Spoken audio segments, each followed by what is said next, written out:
Estamos aqui adorando ao Senhor. Todo momento é lindo, maravilhoso, mas chegou o grande momento, que é aquele momento que Deus deu uma palavra à nossa mensageira. Por favor, irmã Rosemary, missionária Rosemary.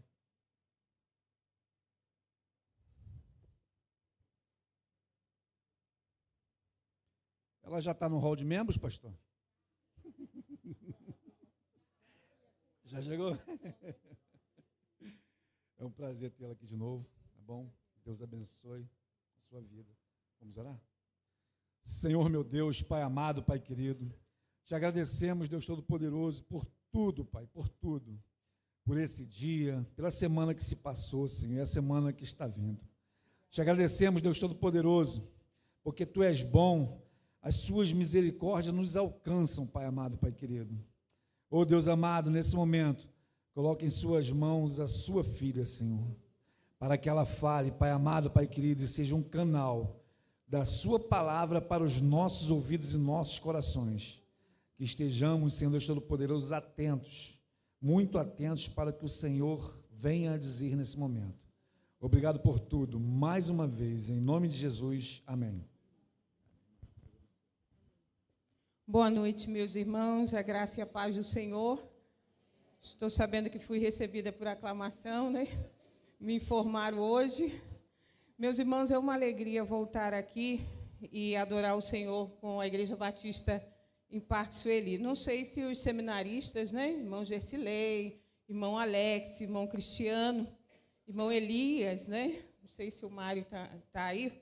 Os seminaristas do Seminário Betel ficam alegres, né? Porque quinta-feira já tiveram aula com a professora e hoje vão ouvi-la novamente. Mas é uma alegria para mim rever vocês, viu, seminaristas? Deus abençoe essa igreja querida que tem nos confiado 5 seminaristas, né, com a congregação. Acho que é a igreja que mais enviou seminarista nesse período lá ao Seminário Betel. Trazemos essa igreja, o abraço do nosso seminário. Deus continue abençoando vocês nesse encerramento da campanha nacional de missões. Termina a campanha, né? Missões é trabalho da igreja todos os dias, não é verdade, meus irmãos? Hoje a gente só está encerrando a campanha que iniciou no 2º domingo de setembro. E vocês me deram, então, essa honra, esse privilégio de estar aqui para conversar com vocês sobre um assunto que os missionários nem gostam de falar. Missões, né? Eu sou missionária, sirvo ao Senhor no Seminário Betel por conta da minha vocação. A minha vocação é a vocação missionária. E, dentro da vocação missionária, eu trabalho com o ensino também, né? Deus nos deu os dons, porque o ministério é o exercício dos dons que Deus dá e distribui como lhe apraz, né? Ninguém escolhe os dons, né? Se eu fosse para escolher, eu dizer, Senhor, me dá o dom da Dani. Canta, né? Brincadeira, né? Me dá o dom da Dani, me dá o dom do pastor Pedro, que prega, né? Mobiliza o povo. Mas a gente não escolhe os dons e a gente recebe com alegria, porque o dom tem um objetivo, a edificação da igreja. E que bom, irmãos, que vocês têm uma igreja viva aqui, operante, operosa. Você já agradeceu o Senhor por essa igreja? Já agradeceu hoje? Porque você tem culto aqui de manhã, de tarde, à noite, durante toda a semana.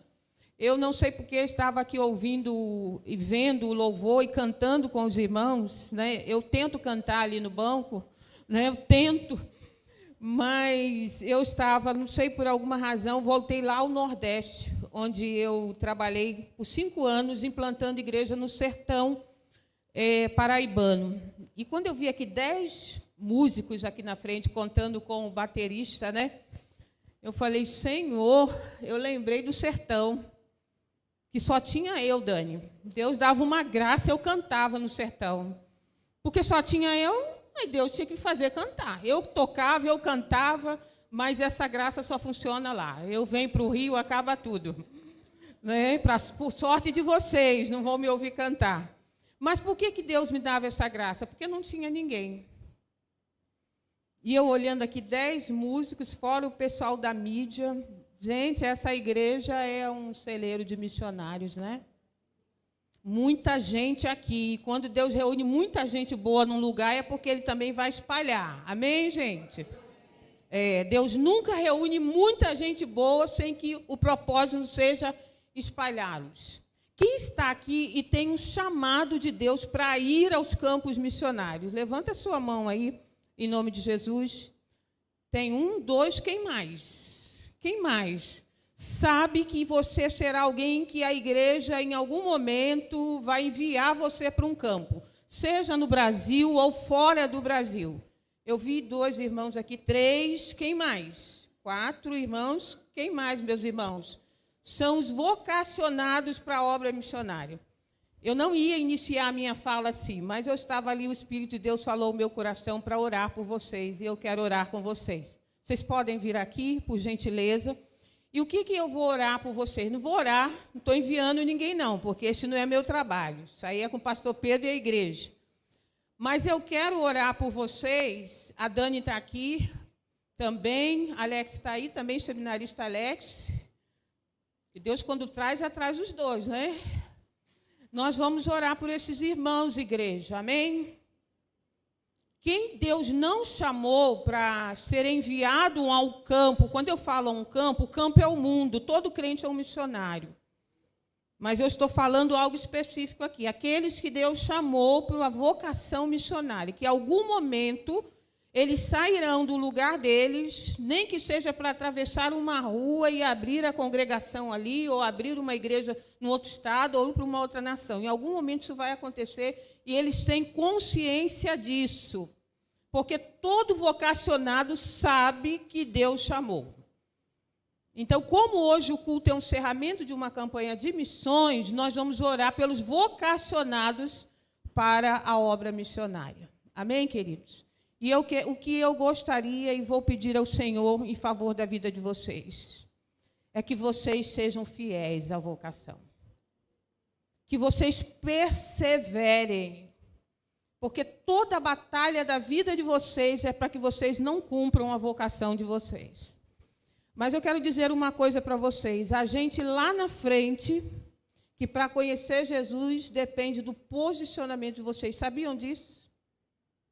Eu vou contar aqui depois uma experiência. Depende. Deus vai enviar vocês a essas pessoas.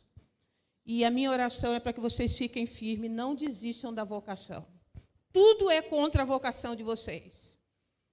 Eu sou missionária integralmente há 37 anos. E as batalhas continuam sendo a mesma para que uma coisa não aconteça, para que eu não cumpra a vocação. Mas Deus tem me dado graça. E eu quero orar para vocês serem perseverantes. Em nome de Jesus. Pai, aqui estão os meus irmãos, aqueles que o Senhor também chamou para a trincheira missionária, ó Deus. Aqui estão homens e mulheres que o Senhor habilitou com uma vocação para irem aos campos missionários.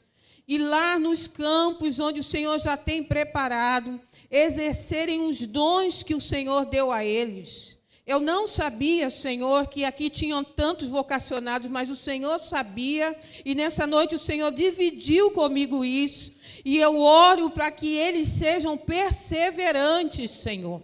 Eu oro para que eles não se distraiam, Senhor. Eu oro para que as prioridades deles não sejam invertidas. Eu oro para que eles não sejam tão materialistas, tão consumistas, ao ponto de se perderem na vocação. Mas dá a cada um, ó Deus, um coração fiel, Senhor.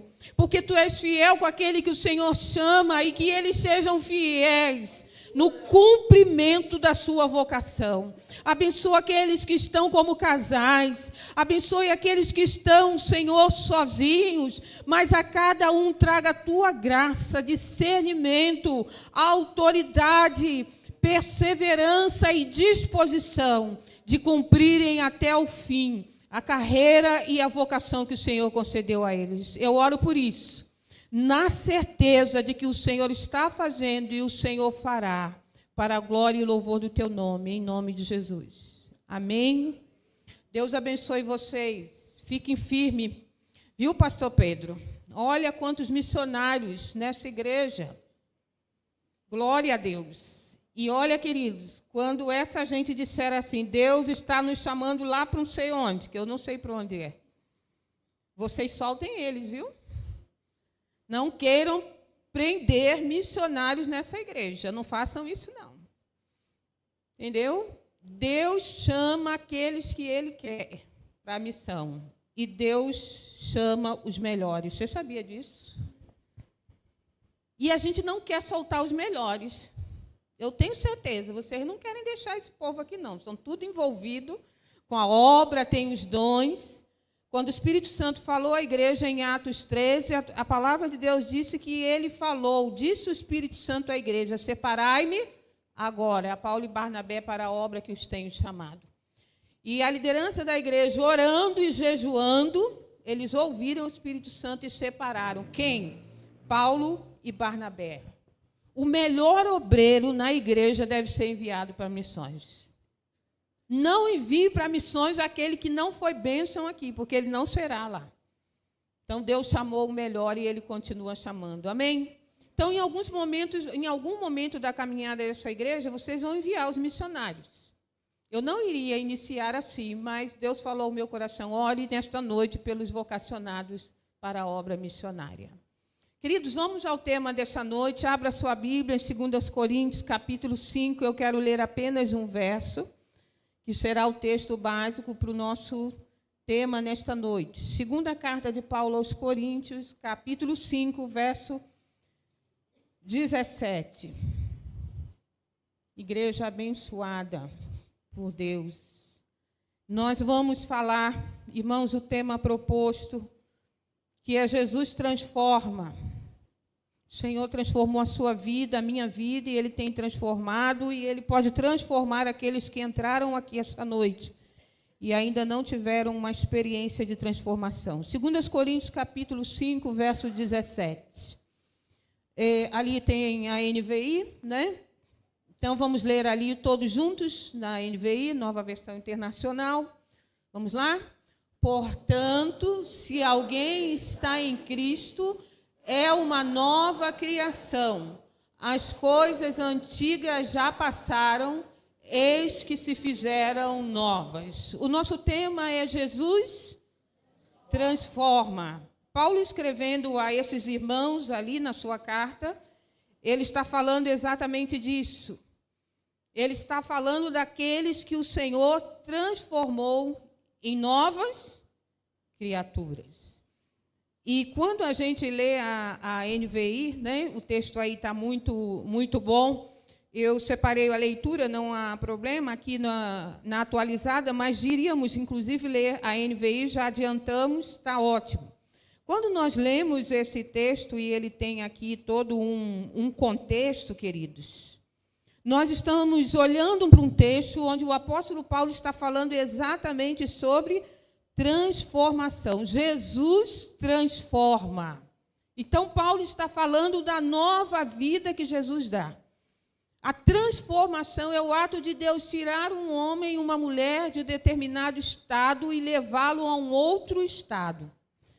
E no dizer de Paulo, há uma nova vida, a tornar este homem e esta mulher uma nova criação ou uma nova criatura. A linguagem de hoje também diz, né? Quem está unido com Cristo é uma nova pessoa. Acabou-se o que era velho, já chegou o que é novo. Eu gosto muito também da nova, na linguagem de hoje, da versão na linguagem de novo, que ela diz isso. Tornou-se uma nova pessoa, acabou o que era velho e chegou o que é novo. Glória a Deus. E lemos, então, que se alguém está em Cristo é uma nova criação. NVI, estou repetindo. As coisas antigas passaram. Eis que surgiram coisas novas. Isso é transformação, queridos. E é muito interessante, porque quando a gente lê esse texto muito conhecido, a gente tem uma compreensão desse texto. No geral, uma compreensão bem popular dentro da igreja. Quem não conhece esse texto? Todos nós já lemos mais de 10 vezes. E qual é a compreensão que a gente tem desse texto? A compreensão é que, quando alguém se converte, ele passa automaticamente por uma mudança dos seus desejos, da sua vontade, do seu pensamento. Não é assim que a gente compreende o texto?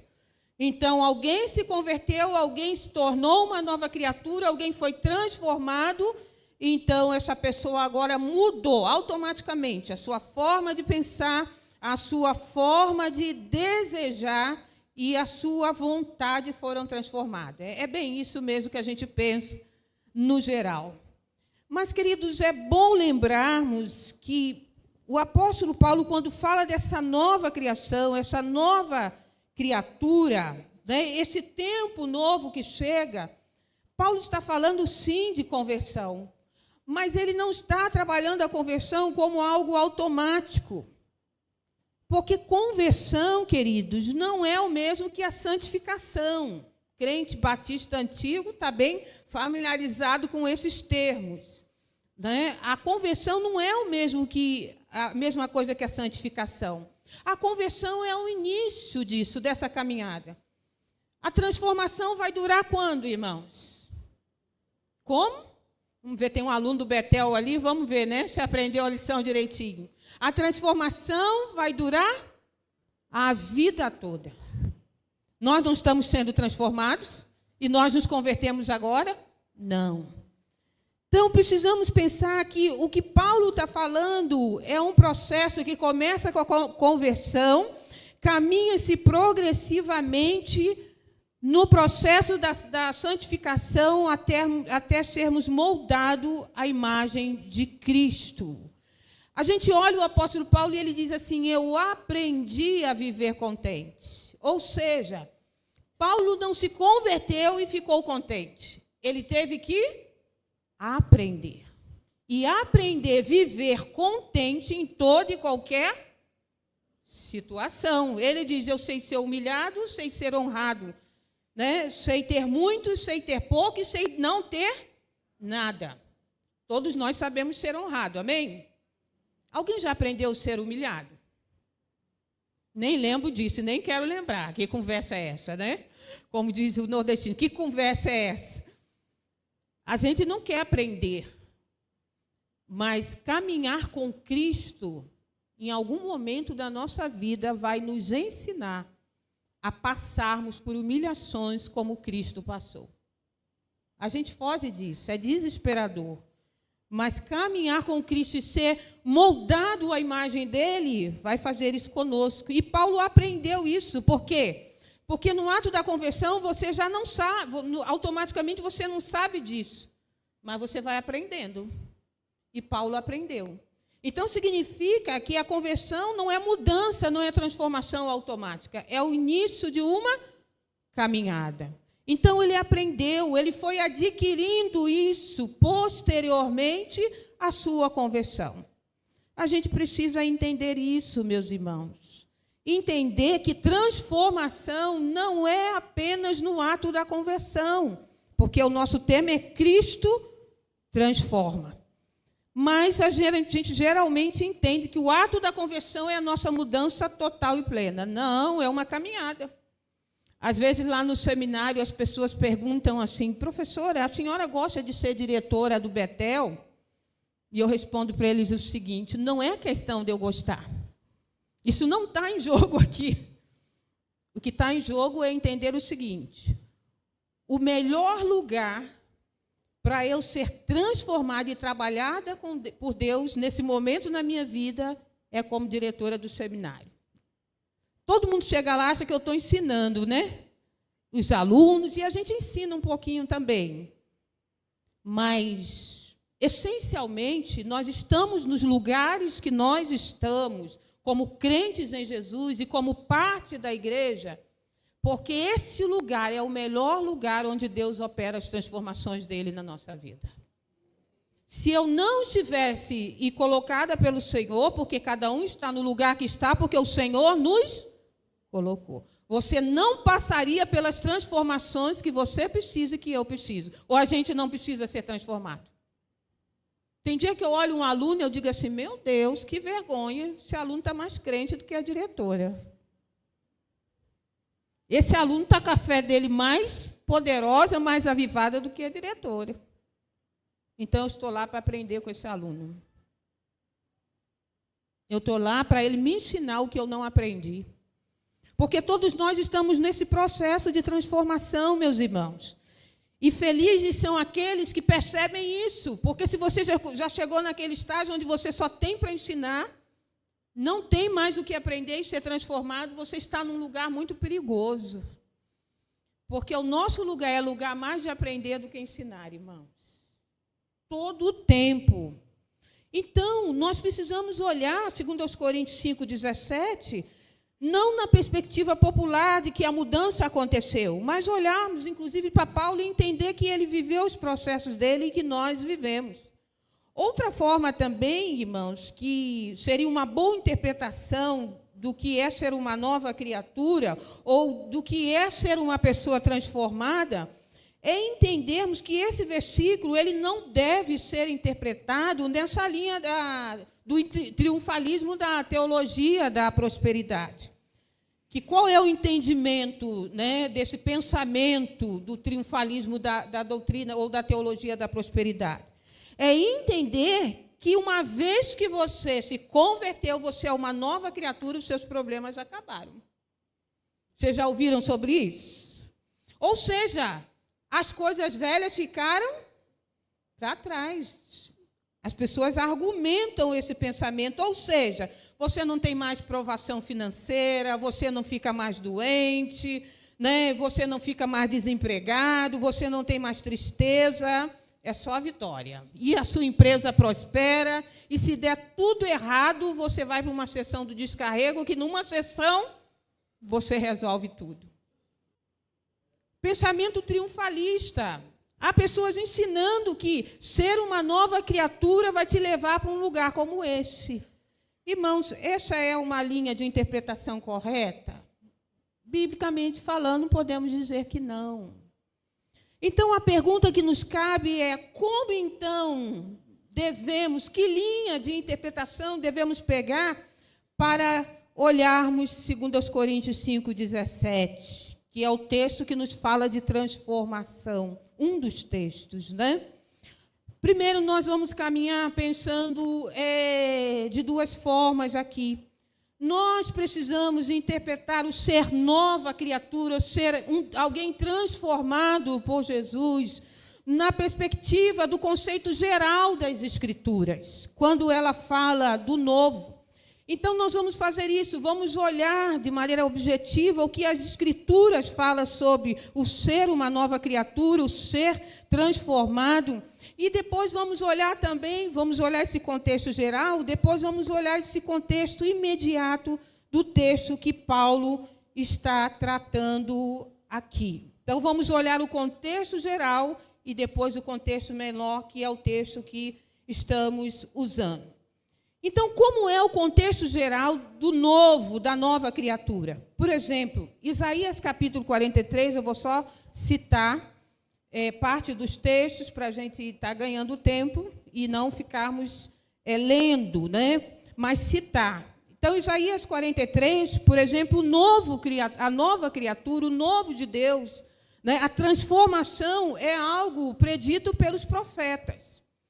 No contexto das Escrituras, o profeta Isaías, lá no capítulo 43, o verso 19, há uma palavra ali.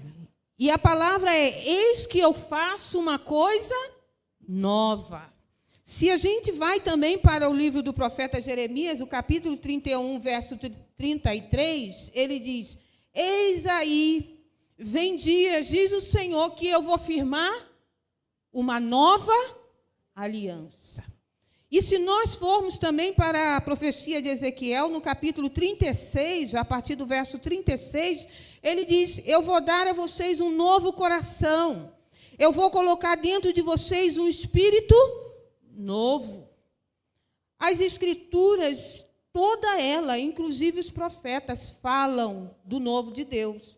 Quando a gente volta ao profeta Isaías, no capítulo 62, o verso 2, ele fala que o povo será chamado por um novo nome.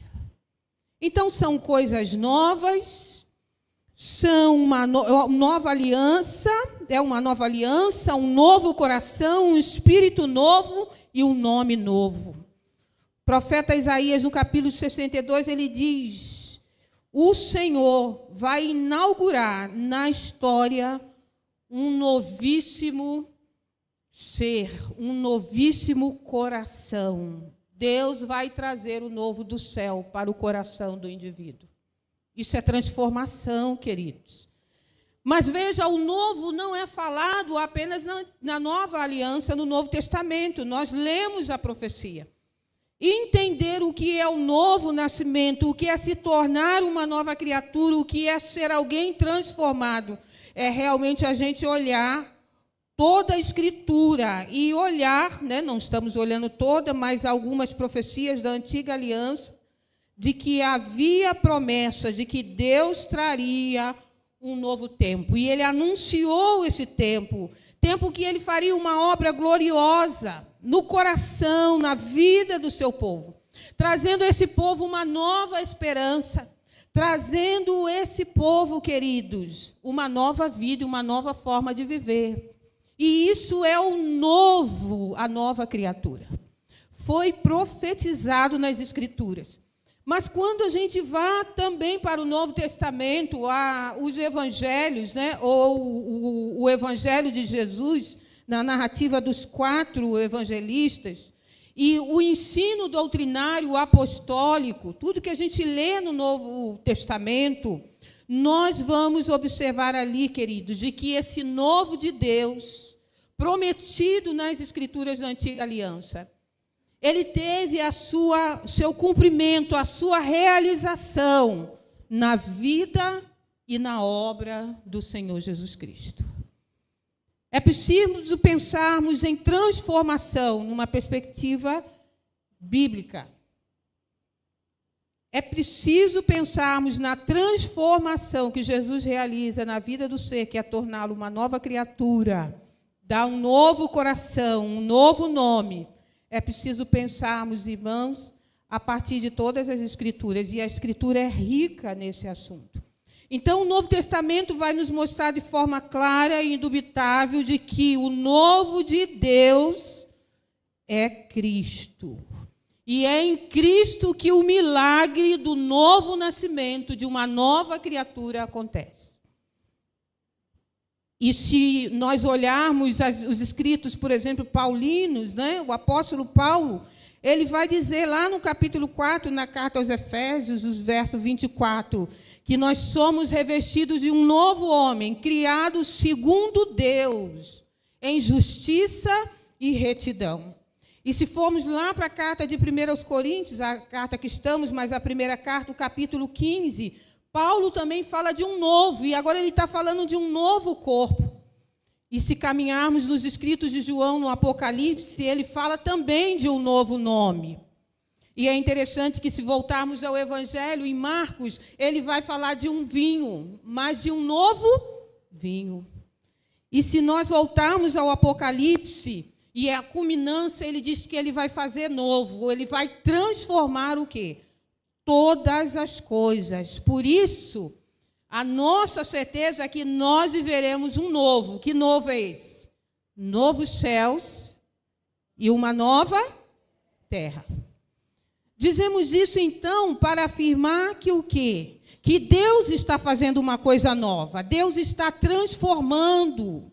E Deus está fazendo isso, estabelecendo uma aliança, concedendo um novo coração aos homens. Ou seja, Deus está dando ao homem uma transformação onde ele tem uma nova identidade, um novo nome. E dito isso, irmãos, nós precisamos voltar a esse texto, 2 Coríntios 5:17, e pensarmos que Paulo, a partir desse texto, quer nos ensinar aqui pelo menos 3 verdades fundamentais sobre a transformação. E eu quero colocar aqui, num primeiro momento, numa perspectiva negativa para a gente dar uma ênfase. Qual é a primeira verdade que Paulo quer nos ensinar aqui, irmãos? Que tem muito a ver com o tema que vocês me deram. Cristo transforma. E o primeiro fundamento que Paulo, então, estabelece aqui sobre o novo, sobre a transformação, é que não pode haver, é impossível haver transformação sem Cristo. O único que pode trazer ao coração do homem e dar a ele uma nova vida, um novo coração, um novo nome, uma nova esperança é Jesus, o Cristo. Por isso, nosso tema é Jesus transforma. Porque o novo nascimento, a nova vida, nenhum outro homem pode lhe dar. Hare Krishna não pode dar, Buda não pode dar, o padre não pode dar, o seu pastor não pode dar a você. Somente Cristo pode dar ao homem um novo coração. E eu quero pensar nesse primeiro fundamento, nesse primeiro momento, a respeito disso com vocês. Só Cristo pode transformar a vida do homem. Ninguém pode fazer isso. Sem o Rei dos Reis, não pode haver transformação. Sem os Reis dos Reis, não pode haver uma nova vida. Porque tudo que está prometido de novo, queridos, na palavra de Deus está prometido em Cristo. E só mediante a obra dele, essas coisas vêm à existência. Uma coisa é a Bíblia falar sobre o novo nome, sobre o novo coração, um novo espírito, uma nova esperança, uma nova aliança. Outra coisa é a Bíblia afirmar de que tudo isso é cumprido e é consumado na pessoa e na obra de Jesus. Mas outra realidade é você olhar para a sua vida e perguntar: esse novo de Deus já chegou a você? Você é alguém que já foi transformado, você é alguém que tem essa esperança. E de que forma você pode ter essa experiência da transformação e da nova vida de Deus na sua vida? Essas coisas só vêm na experiência humana, à medida que a gente olha para Cristo e nos colocamos pela graça dele nele. Porque Paulo está afirmando: e assim, se alguém está em Cristo, é uma nova criação.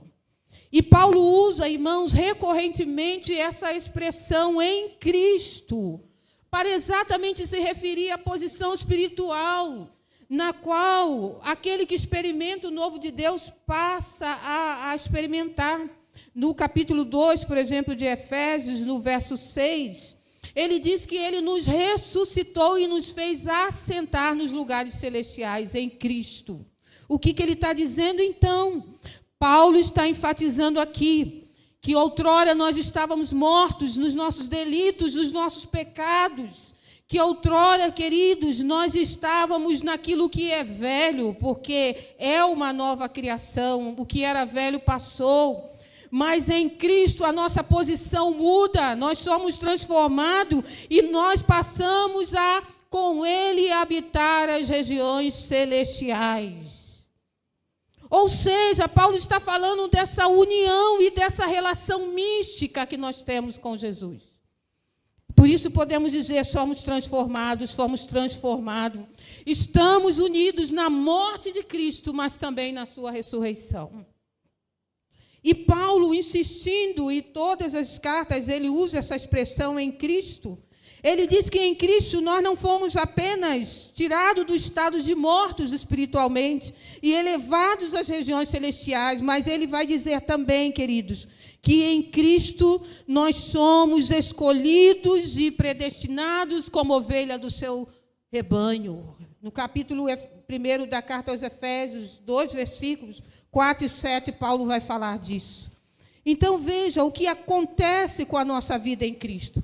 Mas em Cristo também, nos escritos paulinos, nós temos a justificação, que só era alcançada mediante a redenção em Cristo. Se você ler Romanos, capítulo 3, verso 24. O que é a justificação? Nós não somos justos, mas no ato de que cremos em Cristo, o próprio Deus, como juiz supremo, nos declarou justificados. Ou seja, ele diz: por causa de Cristo, por causa da justiça de Cristo, eu imputo a ele perdão. E eu declaro, ele foi justificado. Então, em Cristo, nós somos mortos e ressuscitados. Em Cristo, nós somos justificados. E em Cristo também nós somos reconciliados. Se você ler 2 Coríntios, onde estamos aí no capítulo 5, o texto do verso 19 diz que a saber que Deus em Cristo nos reconciliou. Você sabe o que é reconciliação? Nós estávamos em inimizade contra Deus, nós éramos inimigos de Deus.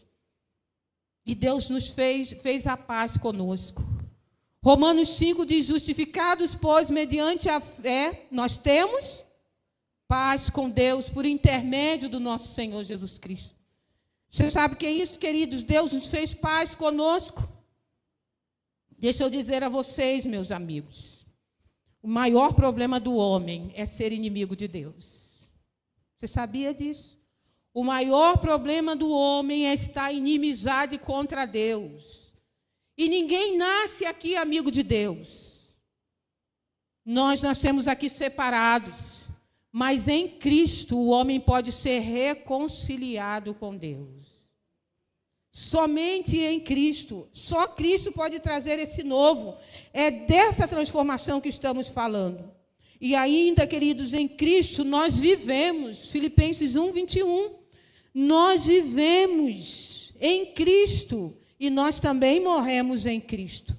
Então, queridos, o que Paulo está fazendo aqui, Paulo está dizendo que a nova vida, que a transformação só ocorreu em nossas vidas e só ocorre na vida daqueles que ainda precisam dessa experiência com Cristo vivo, porque nós fomos unidos na morte dele e na ressurreição dele. E nessa caminhada, Paulo ainda vai utilizar aqui algumas metáforas, irmãos, para nos lembrar dessa união, do que essa vida em Cristo nos trouxe, porque isso é transformação. Uma vida transformada é saber que você foi reconciliado com Deus. É saber que você morreu com Jesus, mas você ressuscitou, que você não tem mais culpa diante dele. É saber que agora você vive por causa dele, você vive nele, você vive para a glória dele. Isso é mudança de vida, isso é transformação. E quando Paulo vai usar essa linguagem em todos os seus escritos, Paulo ele vai fazer, então, num dos seus escritos, especialmente na carta aos Romanos, não vamos ler, ele vai fazer, então, usando metáforas para que a gente entenda esse processo de transformação. E o que Paulo vai mostrar? Paulo vai mostrar, na primeira metáfora que eu quero destacar aqui, irmãos, ele faz um paralelo aos Romanos entre Cristo e Adão. Por que entre Cristo e Adão? Porque Paulo está dizendo que a sociedade não está dividida, irmãos, por conta de questões de gênero. A sociedade não está dividida por questão de classes. Espiritualmente falando, a sociedade está dividida em dois grupos apenas. Aqueles que vivem ainda tendo como o seu domínio espiritual a herança de Adão, ou aqueles que têm como seu domínio espiritual o segundo Adão, que Paulo vai chamar, em termos de humano, que é Cristo. Para Paulo, a sociedade está dividida nesses dois grupos, apenas. Não é uma divisão de raça, não é uma divisão de gênero, não é uma divisão de classes.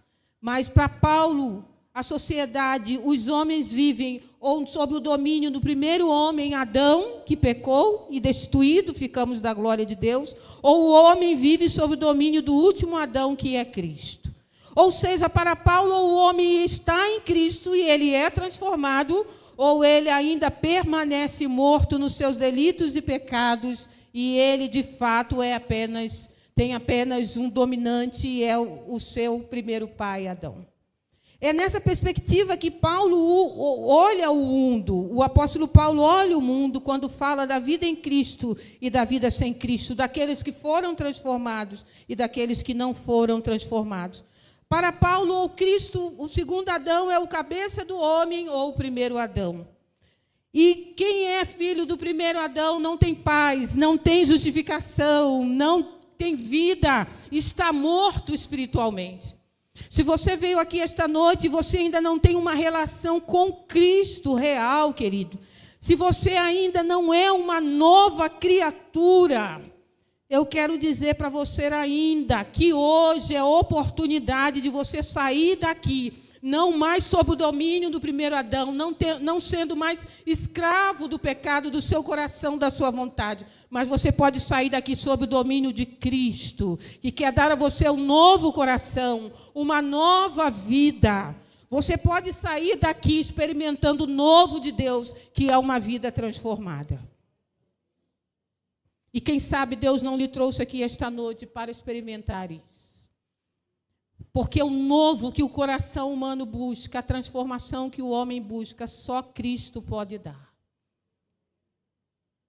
Não há substituto para aquilo que você necessita nesta noite. Nós achamos que vamos encontrar isso na nossa condição social. Achamos que vamos encontrar isso na nossa condição moral. Não, querido, a transformação que o seu coração anseia, só Cristo pode lhe dar, e Ele está pronto a lhe dar o seu novo na noite deste dia. Porque, querido, dizemos que só Cristo, porque Cristo não quer melhorar a sua vida. Vocês já ouviram alguém usar uma expressão, diz assim, eu estou me redimindo? Certamente já ouvimos. Porque a pessoa começa a melhorar de vida. Conseguiu deixar de fumar, de beber, de adulterar e está feliz. E glória a Deus, que bom que conseguiu. Algumas igrejas até prometem que você vai melhorar de vida. E não tem nada de errado com isso.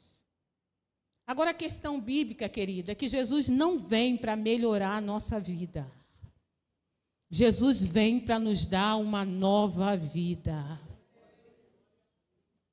Jesus vem para dar-nos uma qualidade de vida que só Ele pode nos dar através do Evangelho. Cristo, Ele dá essa vida que vem do alto. Eu gosto muito de pensar no conceito do novo nascimento, que é o tipo de vida que vem do alto, que homem nenhum pode dar a você, que religião nenhuma pode dar a você. É a vida miraculosa, é a vida poderosa, é a vida que nos regenera, que nos santifica no poder do Espírito Santo e que nos torna uma nova criatura, nos dá uma nova identidade, irmãos. E isso só é possível mediante a graça, que já foi falada aqui esta noite, o poder do Espírito Santo e a obra salvífica do nosso Senhor e Salvador Jesus Cristo. Ninguém se torna uma nova criatura por meio de méritos.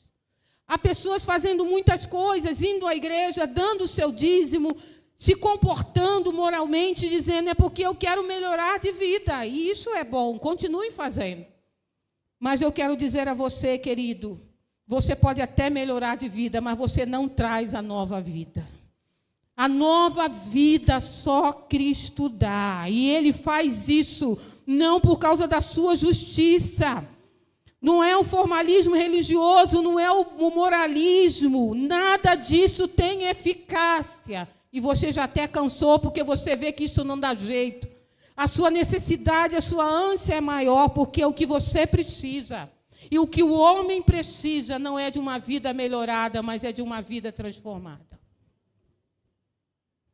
É por isso, irmãos, que essa nova criatura que o homem se torna, essa nova identidade que nós recebemos, não é definida por aquilo que nós estamos produzindo, mas ela é fruto próprio da identidade, querido. O novo de Deus não é estabelecido pelo meu comportamento, é o contrário. Alguém diz assim, eu vou me comportar e Deus vai me transformar. Não, é porque Ele já me deu uma nova identidade, Ele me transformou. Agora Ele requer de mim um comportamento diferente. Porque a vida dele me traz um novo comportamento também. O Senhor não está dizendo, mude o seu comportamento e eu vou te dar uma nova natureza. Não. Ele está te dizendo, eu te dei uma nova natureza, mude o seu comportamento. Então, o que Paulo está dizendo aqui é que ninguém poderá ocupar algum lugar no reino de Deus se não for renascido, se não for uma nova criatura, se não passar pela ação do poder de Deus. É isso que o Senhor falou a Nicodemos no capítulo 3. Tem que nascer de novo. para ver, para entrar no reino de Deus. O governo de Deus, o domínio de Deus. O homem ou vive nesse mundo sob o domínio do seu próprio coração, da sua vontade, satisfazendo a si mesmo e sendo infeliz.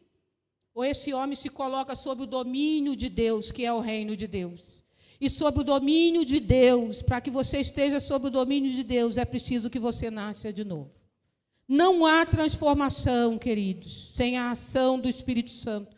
Porque não se coloca um novo vinho nos odres velhos. Não se coloca um novo tecido. Não faz um remendo de um novo tecido num tecido velho.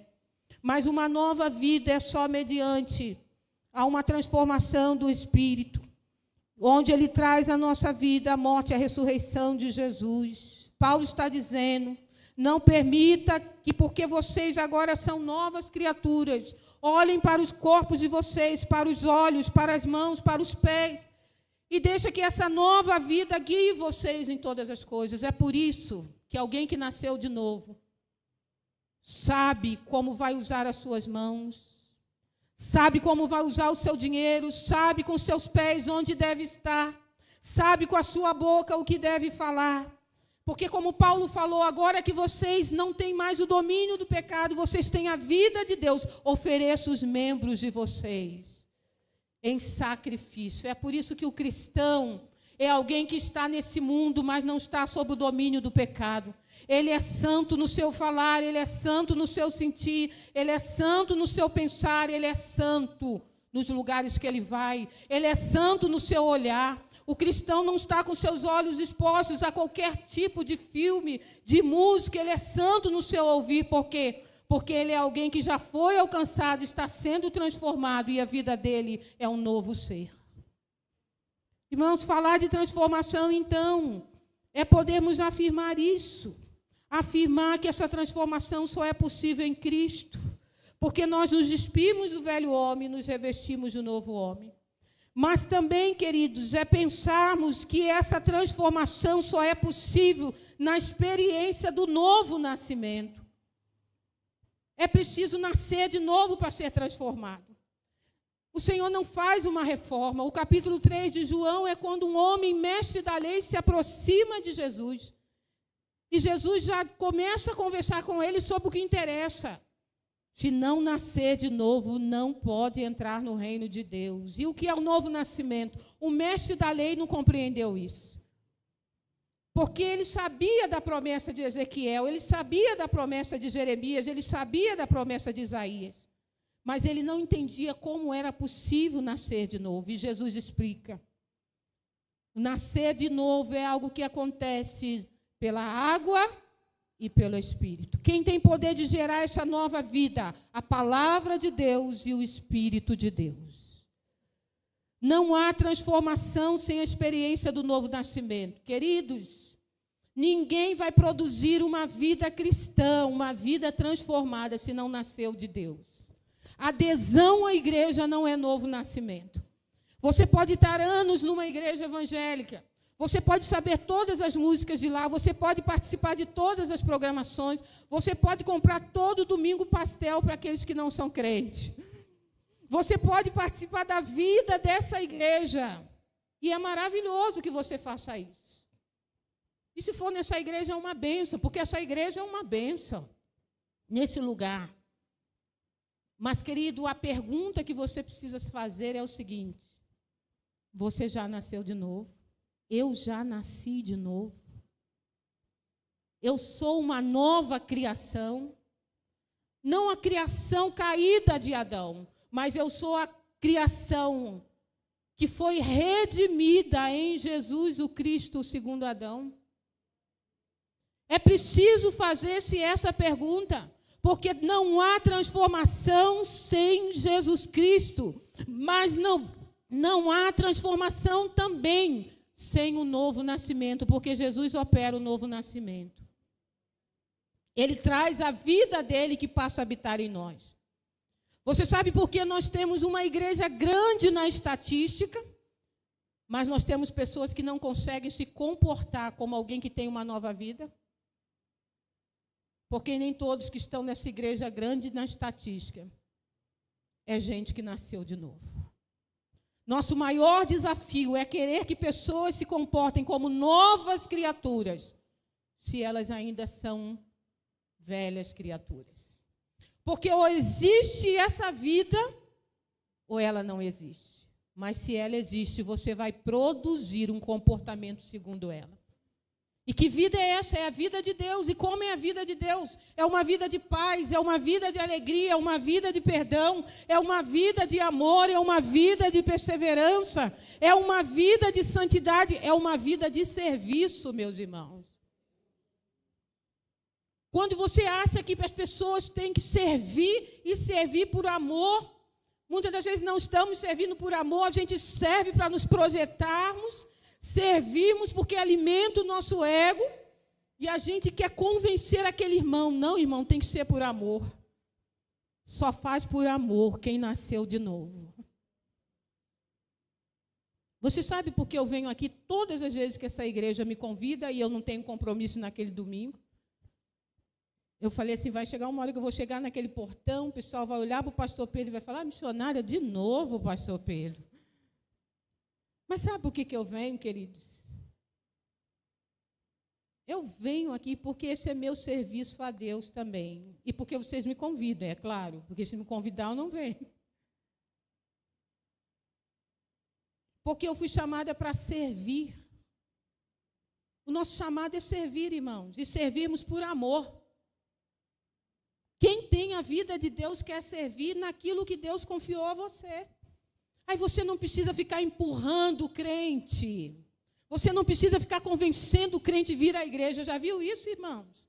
A igreja contemporânea, onde você tem que ficar fazendo movimento, senão o crente não vem. Isso é estranho, queridos. Porque a gente busca o tipo de vida que existe em nós. E o tipo da vida de Deus, a vida em Cristo, é uma vida que a gente gosta de servir, a gente gosta de comungar, a gente gosta de congregar. Uma evidência de que a vida de Deus está em mim é que eu gosto de igreja e eu me alegro na igreja. Você sabia disso? Eu acho que eu contei para vocês um amigo que eu tinha, ele disse, Rose, como você consegue ficar 3 horas lá na igreja, ouvindo uma pessoa falar o tempo todo e sentada lá? Eu olhei para ele e falei, você não vai entender nunca isso, eu não vou te explicar isso, mas um dia eu vou te perguntar e você vai me dizer, porque você vai ser um desses que vai estar sentado lá. Passou um tempo, ele se converteu e eu perguntei a ele, que negócio é esse de você ficar 3 horas sentado lá na igreja? Ele sorriu para mim, porque agora aquilo tinha sentido para ele. Irmãos, há coisas que só fazem sentido para aqueles que são uma nova criatura.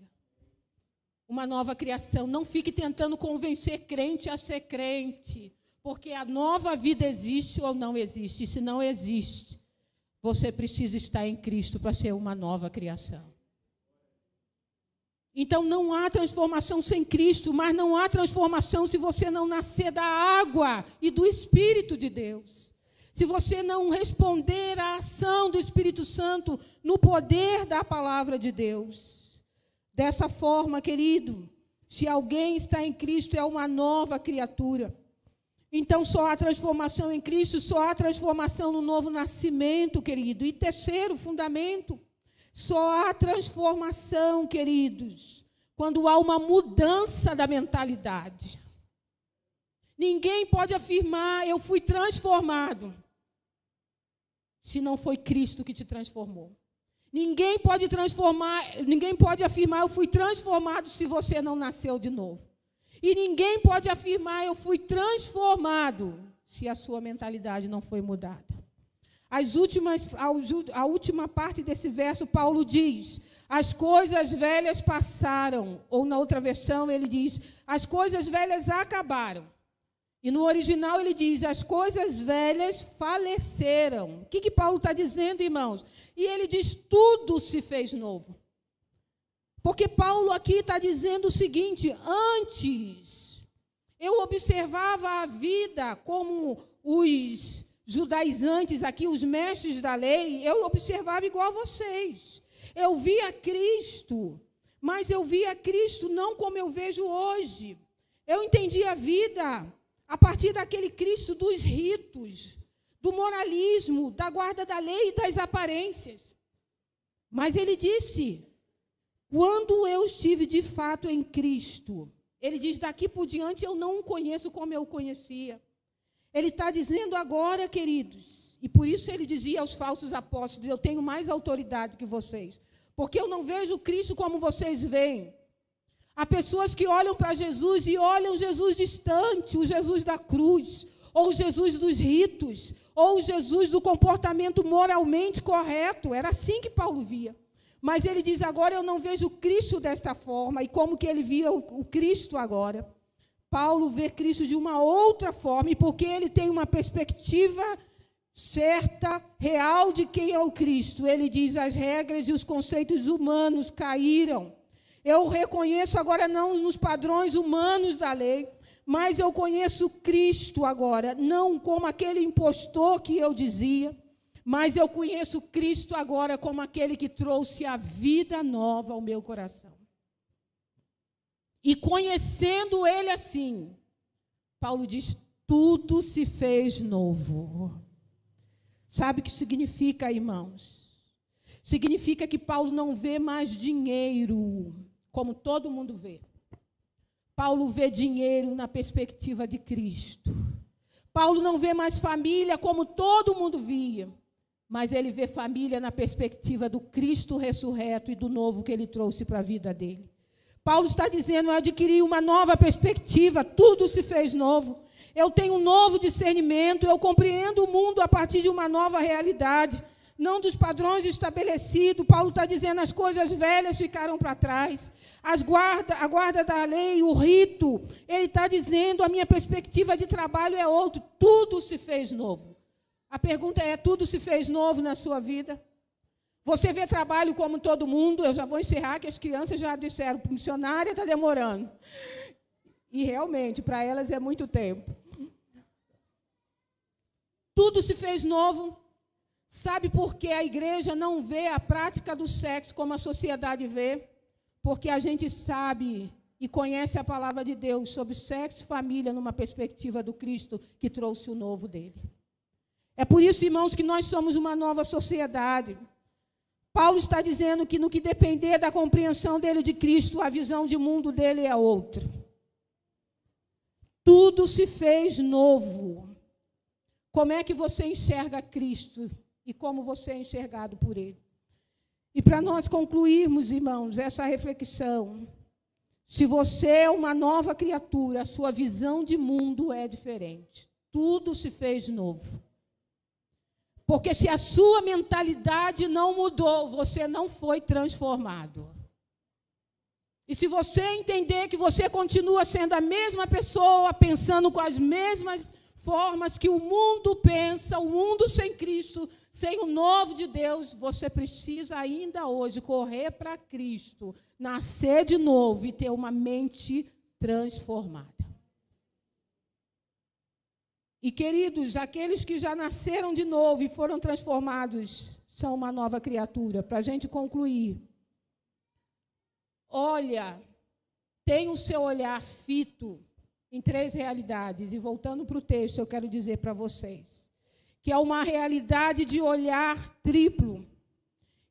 A gente que já experimentou a transformação, a gente vive nessa vida como? Nós vivemos nessa vida olhando para o trono de Deus. No capítulo 5, Paulo fala a respeito do trono, no verso 10, porque importa que todos nós comparecemos perante o tribunal de Cristo, para que cada um receba segundo o bem e o mal que tiver feito no corpo. O nascido de novo, aquele que é uma nova criatura, ele vive aqui, mas os olhos dele estão postos no trono de Cristo. Sabe o que significa, irmãos? Jesus é rei na nossa vida. Nós vamos dar conta da nossa vida e a gente vive para agradar a Cristo, não a sociedade vigente. A palavra de Deus nos diz que nós vivemos com o olhar, não apenas no trono de Cristo, mas a gente também está com o olhar no trono de Cristo e nós estamos no olhar para o céu. Paulo fala que nós deixaremos esse lugar, o tabernáculo, a casa, e nós teremos um novo lugar. Nós estamos aqui de passagem, nós somos peregrinos. Não fique agarrado a essa terra, não, como se você não fosse sair daqui. Nosso olhar está no céu, está no trono. E o nosso olhar está na cruz. Paulo diz, o amor de Cristo me constrange, o verso 16, neste capítulo 5. Sabe por quê, irmãos? Maior evidência de que nós fomos transformados por Cristo não são as obras que fazemos para Ele, mas é o amor que estamos devotando a Ele. Um amor de cruz, de morte, onde você não vive mais a sua vida, mas você vive a vida de Cristo. Vamos orar. Jesus te transformou. Jesus tem te transformado. Olhe para a sua forma de pensar. Você tem uma nova mentalidade. Seu olhar está no trono dele, seu olhar está na cruz, seu olhar está nos céus. Ou você vive como se o novo fosse só isso aqui? Há mais, irmãos. O novo começa aqui e terá sua culminância na eternidade. Se você está em Cristo, você é uma nova criação, há transformação. Mas Paulo termina esse texto e ele diz, diante disso, aqueles que são novas criaturas, são embaixadores. O verso 19 ele fala isso. Nós somos representantes de uma nova sociedade, nós falamos em nome do reino. Por isso nós chamamos aqueles que não estão em Cristo a dizer, eu quero ser parte desse reino. Se você entrou aqui e você percebe que você não está em Cristo, que você não é uma nova criação, que as coisas antigas não passaram, a noite de hoje pode ser uma noite onde o Senhor traga o novo dele na sua vida. E se você já nasceu de novo, a minha oração é que onde você vá, você seja um embaixador do reino de Deus. Porque missões é representar o novo de Deus nessa sociedade velha do pecado. Vamos orar, vamos consagrar a nossa vida ao Senhor para representarmos bem esse reino do qual somos representantes. Senhor, nós te adoramos, porque ninguém poderia nos dar essa nova vida, esse novo coração, mas em Cristo Jesus nós recebemos. E nós oramos nesta noite para que essa igreja, como representante, embaixadora do teu reino, continue fazendo a missão, revelando ao mundo de que há esperança e de que há um Deus que não melhora, mas transforma a vida do homem. Que o Senhor continue nos transformando à semelhança de Jesus, cada dia com a mentalidade de que as coisas velhas passaram e tudo se fez novo em nós, porque fomos transformados pelo Cristo morto, ressurreto, ascendido aos céus, e que voltará para nos buscar. Nós te adoramos, nós te bendizemos, porque Cristo transformou, porque Cristo transforma e transformará eternamente. Louvado seja o teu nome. Oramos no nome dele. Amém, meus irmãos? Pastor Pedro.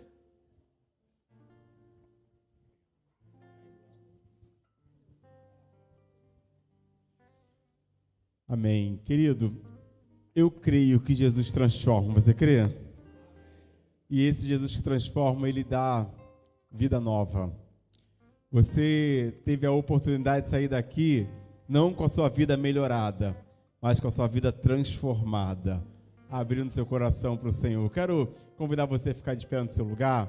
Se por acaso você que está nos visitando tomou alguma decisão de entregar sua vida para Jesus, você pode nos procurar no final dessa celebração, porque nós vamos ter todo o carinho de pegar o seu nome, anotar, acompanhar você e avançar com você nessa nova vida que está começando hoje aqui nesse lugar. O Ministério de Louvor vai se aproximar, nós vamos já quase encerrando a celebração dessa noite. Enquanto o ministério se aproxima, eu quero convidar você a baixar sua cabeça, fechar os seus olhos. Eu queria orar mais uma vez nessa noite. Vamos agradecer a Deus por essa celebração. Senhor, muito obrigado, porque ouvimos aqui neste lugar que o Senhor é o Deus que faz coisas novas. E cremos nós na tua palavra. Cremos, ó Deus, de que histórias novas estão começando nesse lugar. E é o Senhor quem vai completar essa obra em cada um dos nossos corações. Agora, Pai, que a graça do Senhor Jesus, que o amor do Pai, que a consolação do doce Espírito Santo permaneça com essa igreja que está aqui, a igreja que está espalhada. Onde houver a tua igreja, Senhor, permanece sendo dono da igreja. Nós oramos agradecidos e fazemos isso em nome de Jesus. Amém? Amém. O Ministério de Louvor vai nos conduzir. Nós vamos estar encerrando a celebração dessa noite. Que Deus abençoe a sua vida. Continue firme, crendo de que o Senhor é poderoso.